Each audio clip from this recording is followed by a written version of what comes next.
The call came on a Wednesday afternoon while I was reviewing term sheets in my downtown office. Marcus's voice had that practiced smoothness he used when delivering bad news he'd already decided was reasonable. "Look, Emma, I'm calling about the engagement party Saturday. Sarah and I have been talking and we think it's best if you sit this one out."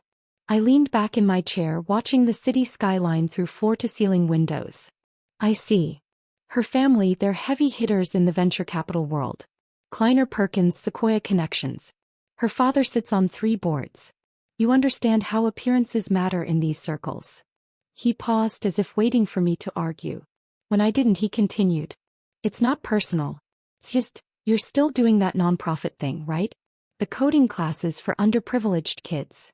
"Something like that," I said quietly. "Right. Well, Sarah's crowd, they're all Stanford MBA types, tech founders, Series B and C people. I just don't want you feeling out of place. You know how mom gets when you're uncomfortable at family events." She hovers. It makes everyone tense.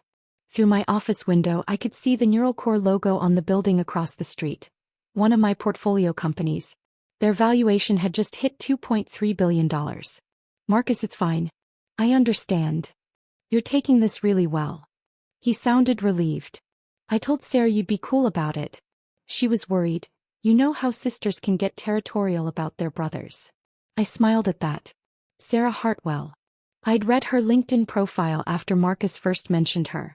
Wharton MBA, 3 years at Goldman Sachs, now a junior associate at her father's mid-tier VC firm. Impressive credentials. She'd probably spent the last 6 months imagining her future sister-in-law as some kind of social liability. "Tell Sarah congratulations from me," I said.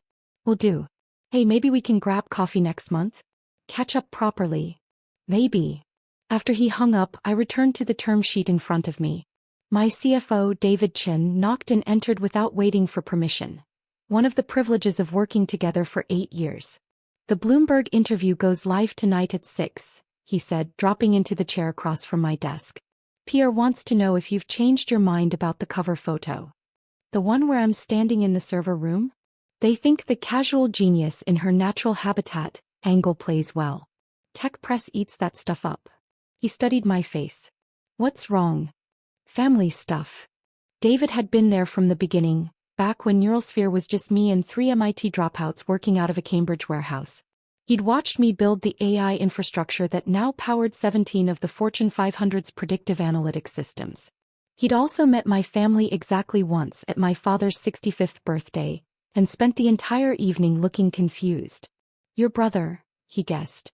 "Engagement party. I'm uninvited. His fiancée's family are venture capitalists and I'd lower the room's status." David stared at me for 3 full seconds, then started laughing. Not polite laughter, the kind that makes your eyes water.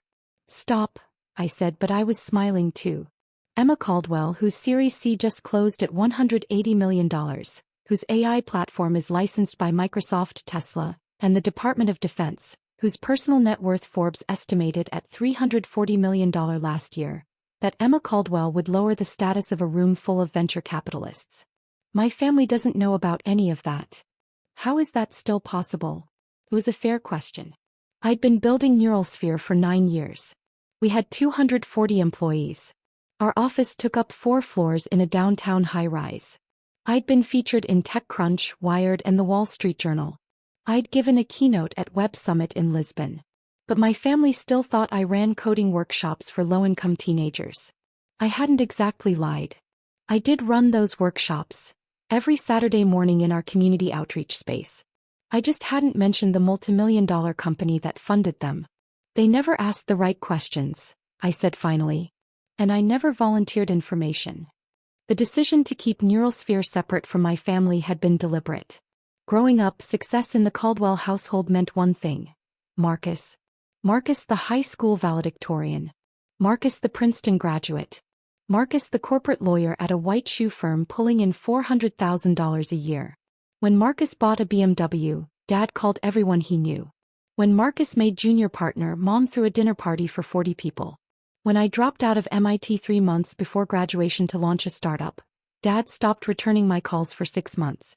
"You're throwing away a guaranteed future for a fantasy," he'd said the last time we spoke about it. 90% of startups fail, Emma. You're not special enough to beat those odds. So I'd stopped talking about NeuralSphere. I showed up to family dinners in jeans and an old hoodie. I drove my paid-off Honda Civic. When they asked about work, I talked about the coding classes, which were real, and let them assume that was my entire life. Watching them dismiss me became a kind of anthropological study. Mom would sigh about my phase, that had lasted almost a decade. Dad would make pointed comments about real careers and security.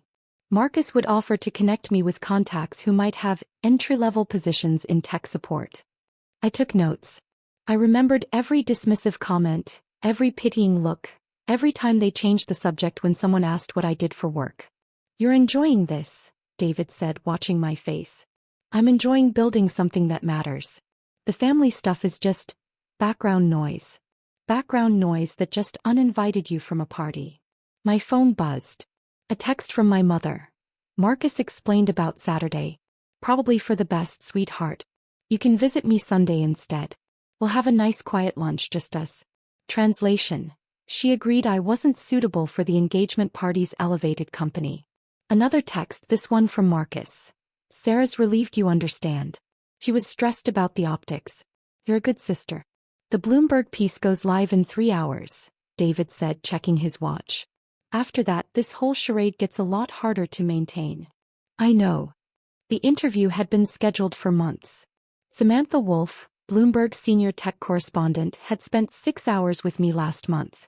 We talked about NeuralSphere's architecture, our expansion into predictive modeling for healthcare, the ethical frameworks we'd built around AI decision-making. She'd asked about my background, my journey, what drove me. I'd mentioned being underestimated. I'd mentioned the power of working quietly while others made noise. I'd mentioned my Saturday coding workshops and how teaching kept me grounded. I hadn't mentioned my family. That felt like giving them importance they hadn't earned. "When they find out," David said carefully, "it's going to be ugly." "Probably. You could warn them. Give Marcus a heads up before Saturday." I considered it. Picked up my phone, pulled up Marcus's contact, then set it down again. "No," I said. "They made their assessment of my worth. Let them stand by it." David left to handle the pre-publication communications plan. I returned to work, clearing my schedule for the inevitable chaos that would follow the Bloomberg release. At 6 p.m. my phone started buzzing. By 6:05 it was ringing continuously. The article was magnificent. Samantha had positioned me as exactly what I was. A woman who'd built a transformational company while the tech world's attention was elsewhere. The headline read, "The Invisible Unicorn: How Emma Caldwell Built a $180 million AI Empire While Everyone Was Looking the Other Way." There was a photo of me in our server room, arms crossed, slight smile. The caption noted that NeuralSphere's proprietary algorithms now influenced everything from traffic patterns in major cities to FDA drug approval predictions. The article mentioned my MIT background, how I'd been recruited by every major tech company before dropping out to start NeuralSphere. It detailed our client list: Microsoft, Tesla, Lockheed Martin, Johns Hopkins, the Department of Homeland Security. It included a quote from one of our board members, a former Google VP, calling me the most strategically brilliant founder I've worked with in 30 years. It mentioned the $180 million Series C funding round we'd closed the previous month, led by Andreessen Horowitz and joined by Sequoia Capital. Yes, that's Sequoia, the one Sarah's father supposedly had connections to. And it mentioned, almost as an afterthought, that I still taught coding classes every Saturday to high school students in underserved communities. Because technical excellence without social responsibility is just ego, I'd told Samantha. By 6:30 I had texts from 3 board members, 5 investors and a dozen journalists requesting interviews. Forbes wanted to schedule a photo shoot. TechCrunch wanted me on their podcast. An executive recruiter informed me that 3 Fortune 100 CEOs had reached out asking if I'd consider board positions. Nothing from my family. I drove home to my brownstone in Cambridge, purchased for $2.3 million 3 years ago, renovated carefully, filled with books and art and the kind of comfortable furniture you buy when you know you'll never need to move. My neighbors thought I was a remote consultant for some vague tech company. They were friendly but incurious, which suited me perfectly. Thursday morning I taught my regular coding class. 16 students, ages 14 to 18, learning Python and basic machine learning concepts. This was the part of my week I protected fiercely, the thing that kept me connected to why I'd started NeuralSphere in the first place. Technology should be accessible. Success should lift others. Power should be used to open doors, not close them. The kids knew I worked in tech. A few had seen the Bloomberg article. One of their teachers had sent it around as an inspirational example. "Ms. Caldwell," Janaya asked during break, "is that really you? The article said your company is worth hundreds of millions of dollars." "The company's worth that much," I clarified. "I just built it." "But you're actually rich?" "I'm comfortable," I said carefully. "And I still show up here every Saturday because this matters more than any amount of money." Marcus called that afternoon. I let it go to voicemail. Hey, listen. Someone at Sarah's firm sent around this Bloomberg article and there's a woman in it named Emma Caldwell. Same name as you, right? Weird coincidence. Anyway, call me back." I deleted the voicemail without responding. Friday my mother called. I answered because she rarely called during work hours. "Emma, the strangest thing. Your father's golf partner mentioned seeing an article about an Emma Caldwell who runs some big tech company. We told him it must be a different person, but he seemed quite sure. He even showed us a photo on his phone and Bill swears it looked just like you." "Mom, I'm in a meeting." "Of course, dear. We just thought it was funny. Imagine if it actually was you." She laughed at the absurdity. I hung up without commenting. Saturday morning arrived with clear skies and temperatures in the mid-60s, perfect engagement party weather. I taught my coding class, went for a run along the Charles River, and spent the afternoon reading acquisition proposals from two companies interested in purchasing minority stakes in NeuralSphere. At 6 p.m., Marcus's engagement party began at the Four Seasons overlooking Boston Harbor. I wasn't there, of course. I was at home, making pasta and watching the early returns on NeuralSphere's newest contract, a $43 million deal with the European Union for climate prediction modeling. My phone started ringing at 7:30. "Marcus, Emma, where are you?" I let it go to voicemail. Text from Marcus. "People here are asking about you. Sarah's father knows about NeuralSphere. He wants to meet you. This is insane." Text from Mom. "Emma Jean Caldwell, Marcus says there are investors at this party who want to talk to you about your company." "What company? Call me immediately." Text from Dad. "I'm hearing things that don't make sense. Call your mother." I poured a glass of wine and reviewed the latest performance metrics from our healthcare division. Revenue was up 34% quarter-over-quarter. Our predictive model for ICU patient deterioration had just been adopted by 6 additional hospital systems. The texts escalated. "Marcus, Sarah's father is asking why you're not here. He says Sequoia was part of your Series C. Sequoia, Emma. He's on their advisory board. He wants to know why his future sister-in-law didn't tell him she's running a major AI company." "Mom, Paul Hartwell just told me you're worth $300 million. This is absurd. Please call and clear this up." "Marcus, everyone here has read the Bloomberg article. Sarah is mortified. Her father keeps asking why we didn't tell him about you. I didn't know about you." "What the hell, Em?" I finished my pasta, cleaned the kitchen, opened my laptop to do some weekend work. At 8:45 my doorbell rang. Through the security camera, I saw Marcus standing on my front steps in his engagement party suit, tie loosened, expression somewhere between fury and panic. I opened the door. "You let me uninvite you," he said without preamble. You knew Sarah's father would be there. You knew Sequoia was involved in your funding. You let me tell you that you'd lower the room's status." "You did tell me that," I confirmed. "The entire party is talking about you. Paul Hartwell spent 20 minutes telling everyone how Sequoia fought to get into your Series C. He showed people the Forbes estimate of your net worth.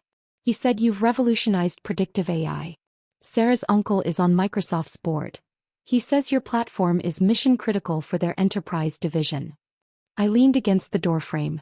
And you let me exclude you from my engagement party because I thought you were too unsuccessful to be there." "I didn't let you do anything, Marcus. You made that decision based on your assessment of my value. I just didn't correct your math." His face cycled through several expressions before landing on outrage. "This is cruel. You deliberately embarrassed me. I wasn't at your party. How did I embarrass you?" "By not telling me. By letting everyone think I didn't know my own sister runs a Fortune 500 adjacent company. Paul Hartwell asked Sarah why she didn't leverage the family connection when approaching Sequoia. She had no idea what he meant. Do you know how that looks? It looks like you made assumptions without facts. It looks like you valued your fiancé's family connections more than your actual family. It looks like you decided I was worthless without ever asking what I was worth. That's not fair. You told me my presence would be awkward. That I'd lower the status of the room. That Sarah's family were heavy hitters and I was. What was the implication? A charity case. An embarrassment. Marcus opened his mouth then closed it. He had, after all, said exactly that. You could have told me years ago, he said finally, his voice quieter. Why didn't you? Because 9 years ago when I dropped out of MIT to start this company, Dad said I wasn't special enough to beat the startup odds. When I tried to talk about my work, Mom changed the subject. When I achieved something, no one asked for details. You offered to get me entry-level tech support positions, Marcus. For 8 years, you've been offering me entry-level positions while I was building a company that now employs 240 people. We didn't know. You didn't ask. There's a difference. I straightened. I teach coding to teenagers every Saturday morning. You all knew that. Did any of you ever ask where I taught? Who funded it? How a nonprofit could afford a 4,000 square foot space in Cambridge? Did you ask why Bloomberg wanted to interview me? Why Forbes kept calling? He said nothing. You saw what you wanted to see. I wasn't hiding.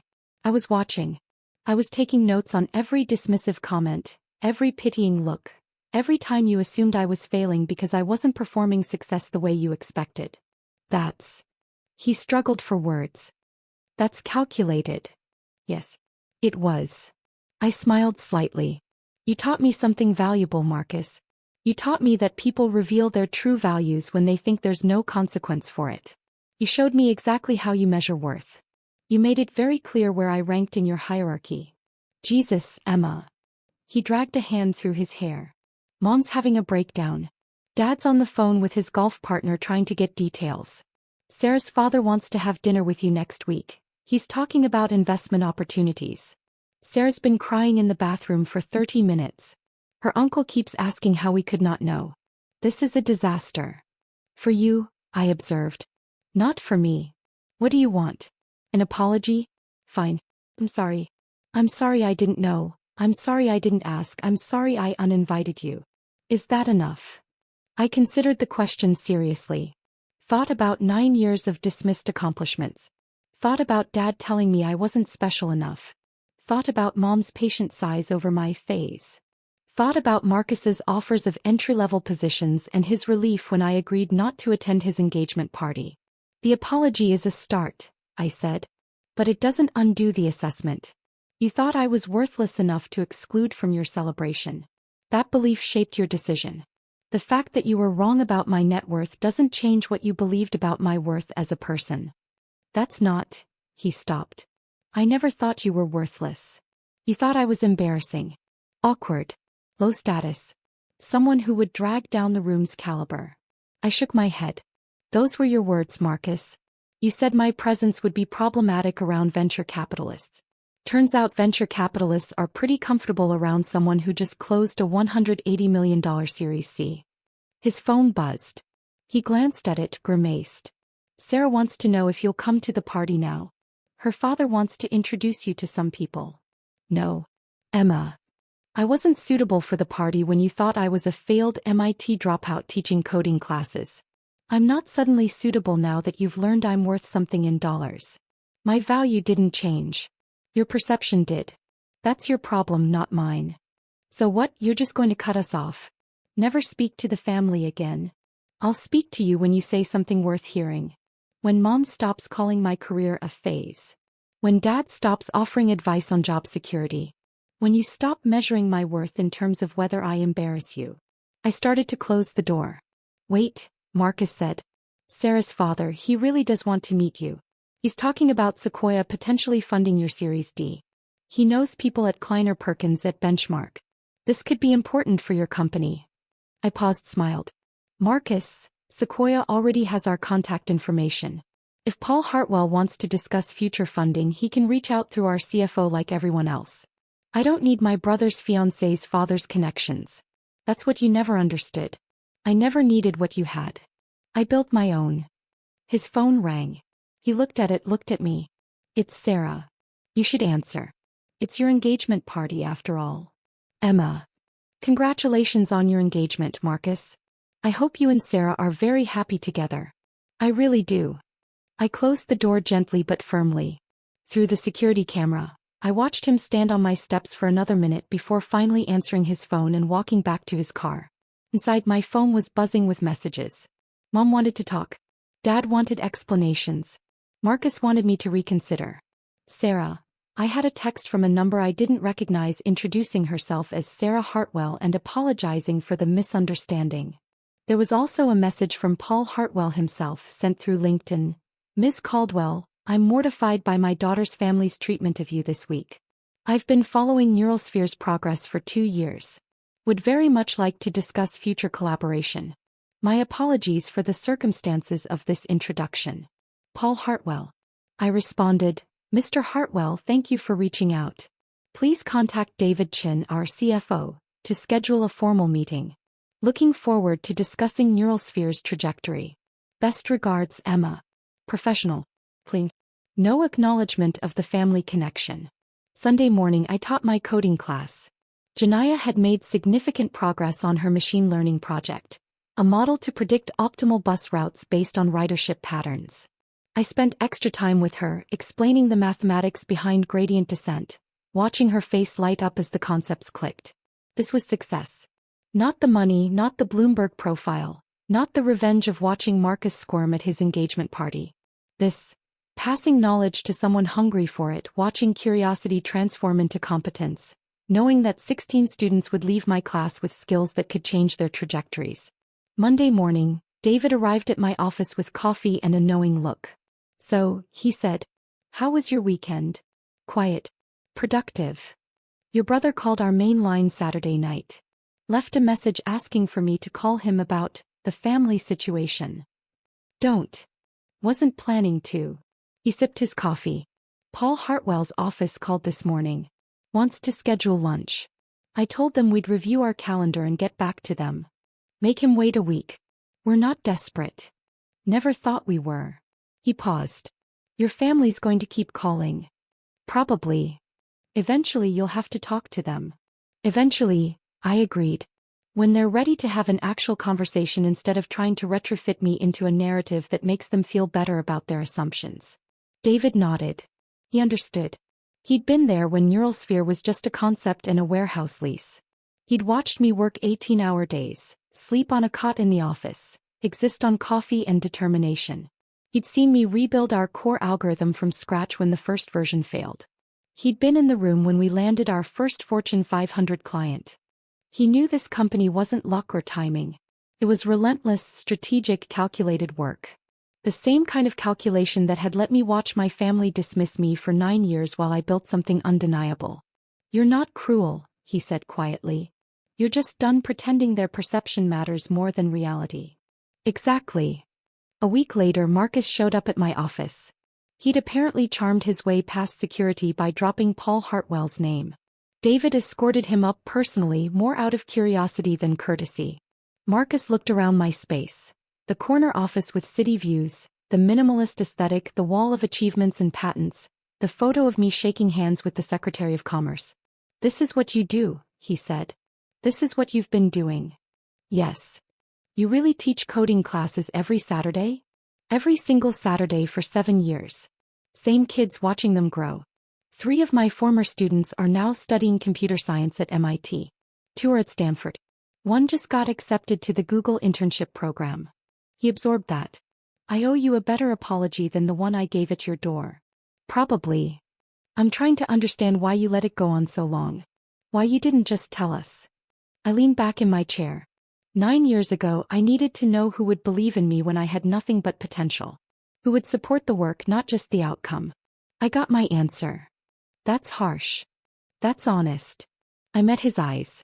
David Chin believed in me when Neurosphere was 3 people in a warehouse. My first investors believed in me when we had no revenue and an untested product. My team believed in me through 2 failed pivots and a near bankruptcy. You know who never believed in me? The people who shared my DNA. We would have. No. You would have believed in the MIT degree if I'd finished it. You would have believed in a corporate job at a recognizable company. You would have believed in conventional markers of success. You never would have believed in a 22-year-old dropout with a dream and a whiteboard full of algorithms. Marcus sat down uninvited. Sarah called off the engagement. I blinked. What? Last Tuesday. She said the situation showed fundamental differences in values. Her father agreed. Paul Hartwell told her that a family that could overlook someone like you in their midst wasn't the family he wanted his daughter marrying into. I processed that. Marcus, I'm sorry. Don't be. She was right. He looked exhausted. I've spent the last week thinking about every conversation we've had in the past 9 years. Every time you tried to tell me about your work and I changed the subject. Every time I offered to help you find a real job. Every time I compared you to my success and felt superior. Marcus. I'm not here for forgiveness. I'm here because I need to understand something. He leaned forward. Did you enjoy it? Watching me make a fool of myself. I considered lying. Decided he'd earned honesty. Parts of it, yes. Saturday night when you showed up at my door furious because your assessment of me was wrong. That was satisfying. Watching you realize that every pitying comment, every dismissive assumption, was about your limitations, not mine. Yes, I enjoyed that. He flinched but nodded. Fair enough. But Marcus, I didn't build NeuralSphere to spite you. I built it because I saw a problem I could solve. I kept it secret because I needed to work without the weight of family expectations and assumptions. The fact that it also revealed who you really are, that was a side benefit. Who am I? Someone who measures worth in conventional metrics. Someone who values appearance over substance. Someone who can love his sister but not respect her. I softened slightly. You're not a bad person, Marcus. You're just limited by your own definitions of success. He stood, walked to the window, looked out at the city. I told Mom and Dad everything. Showed them the Bloomberg article, the Forbes estimate, explained what you've built. Dad cried. I've never seen him cry. What did he say? That he failed you. That he should have asked more questions, shown more interest, believed in you when it mattered. Something in my chest tightened. I pushed it away. What do you want, Marcus? Why are you here? To tell you that we were wrong. Completely, fundamentally wrong. To ask if there's any path back to being your family. I don't know, I said honestly. I'm not interested in a relationship based on my net worth. I'm not interested in suddenly being valued because I'm successful in terms you recognize. If you want to be my family again, it has to be because you actually see me, not because Bloomberg told you who I am. How do we do that? Start by asking questions instead of making assumptions. Show up for things that matter, like my Saturday coding classes. Learn about my work not because it's impressive but because it's mine. Stop measuring my worth in terms of how I reflect on you. Marcus nodded slowly. I can try. Trying is good. Results are better. He moved toward the door, then paused. For what it's worth, I'm proud of you. I should have said that years ago. Yes, I agreed. You should have. After he left, David appeared in the doorway. That was surprisingly mature, he observed. He got dumped and publicly humiliated. Tends to inspire reflection. Are you going to let them back in? I thought about it. Thought about Saturday mornings with my students, about building something meaningful, about the people who'd believed in me when belief was all I needed. Maybe, I said. On my terms. If they earn it. Good boundaries. I learned from the best. I smiled at him. We've got the EU presentation next week. Ready. Always. We returned to work, to the actual substance of success. Solving problems, building systems, creating value. The family drama was background noise again, as it should be. 3 months later, my parents attended one of my Saturday coding classes. They sat in the back, watching quietly as I helped Janaya debug her neural network implementation. Afterward, Dad shook hands with every student, asked about their projects, listened to their dreams. You're good at this, he said to me as we walked to the parking lot. I know. He stopped walking.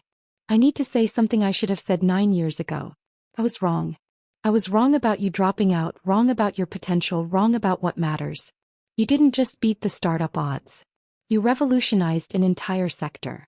And more importantly, you used your success to lift others. That's who you are. I missed it because I was looking for something else. What were you looking for? A version of success I understood. The version I achieved. I wanted you to be safe, secure, conventional. I didn't trust you to create your own definition. He met my eyes. I'm sorry. You deserved a father who believed in you without proof.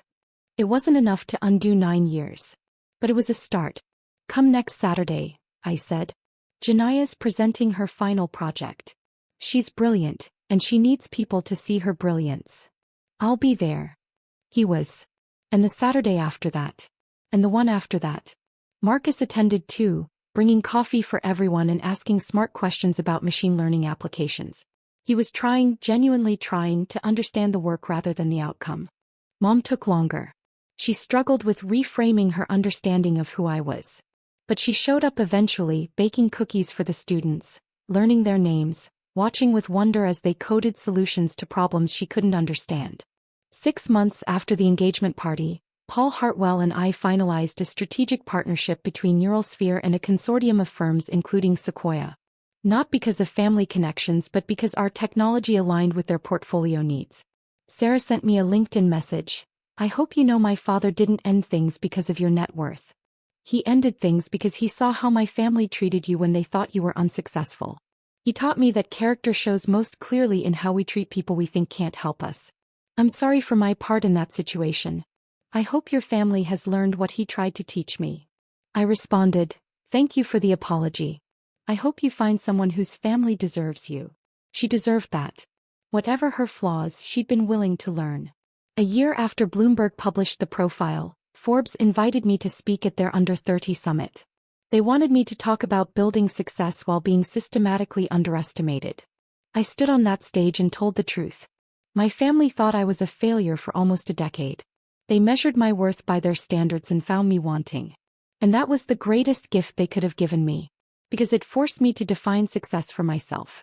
Not in terms of their approval or recognition, but in terms of impact and purpose.